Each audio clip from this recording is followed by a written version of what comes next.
Hi, my name's Tony Karels, and this video presentation is 7 screening tips for landlords. We're going to try to do this in 10 minutes or less. So here are the 7 tips we're going to cover. Following federal, state, and local laws, making sure you put everything in writing, authenticating your application form, or I like to call the resume, pull a credit report, understanding the different types of criminal records, gathering references, and don't make it personal. So tip number 1 is you need to follow the laws. And for this video, I'm only going to cover the federal laws. You do need to make yourself aware of any local and state laws that could supersede these, but these are the big ones that govern our industry. And those are the Fair Credit Reporting Act of 1970, the amended FACTA laws of 2003, the Patriot Act of 2001, and then the Federal Fair Housing Act.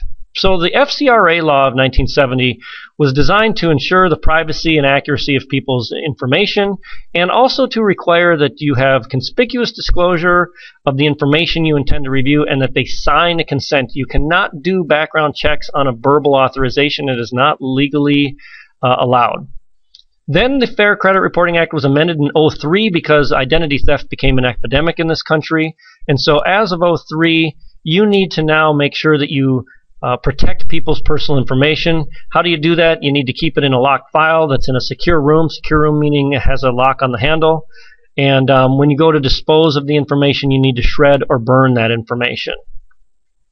Now, we're also obligated to follow the law of the Patriot Act, and in this Patriot Act, there's one provision that says that anybody who's in the business of conducting a commercial or residential lease needs to ensure that they're not doing business with known terrorists or drug traffickers, and that list is maintained by OFAC, the Office of Foreign Assets Control.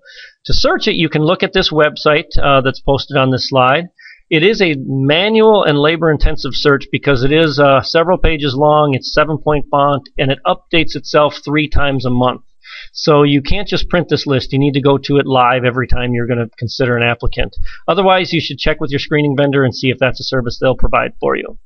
Penalties for noncompliance with this law are massive, so you want to make sure that you are paying attention to this and don't expose yourself to what could be $1 million fine and up to 10 years in jail if you intentionally violate this law.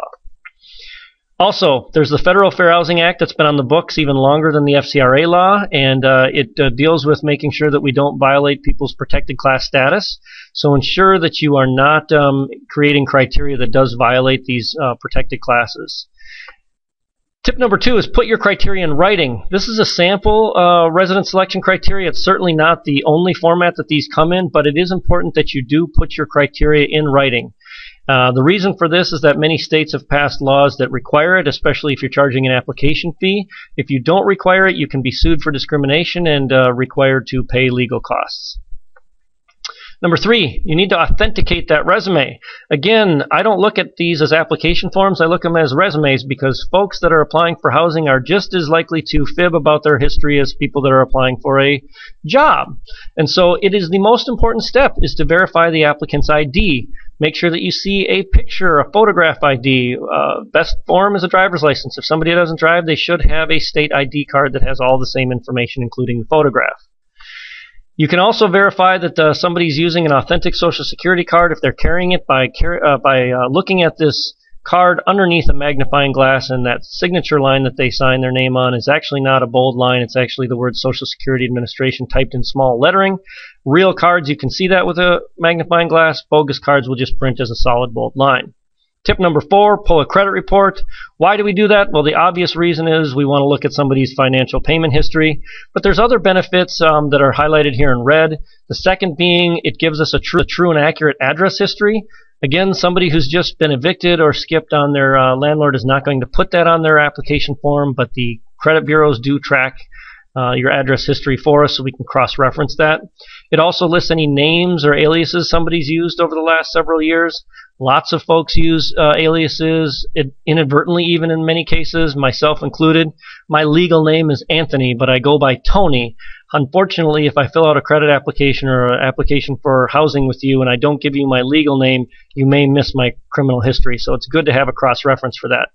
It also tells you about any fraudulent use of the Social Security number, and now one of the credit bureaus actually tracks monthly payment rental histories as well. Tip 5 is understanding criminal records. What I mean here is that there's lots of different ways of gathering criminal information. It's not a one-stop shop. You need to make sure that your criminal investigation includes a sex offender search. You don't want to limit your search just to the local area because people oftentimes move away from their troubles. Know that county-based searches are always more in-depth than any kind of a statewide level repository. And then there's also those crimes prosecuted by federal law enforcement. That would be the Drug Enforcement Agency, the FBI, the Bureau of Alcohol, Tobacco, and Firearms. They don't keep their criminal data in the same place that your local police stores their criminal information. And then if anybody tells you that there's a true bona fide nationwide criminal super search or record search, it's just not true, because in all of these 50 states, not every state has a repository that the counties report their information to. There are nationwide searches, but they're not complete.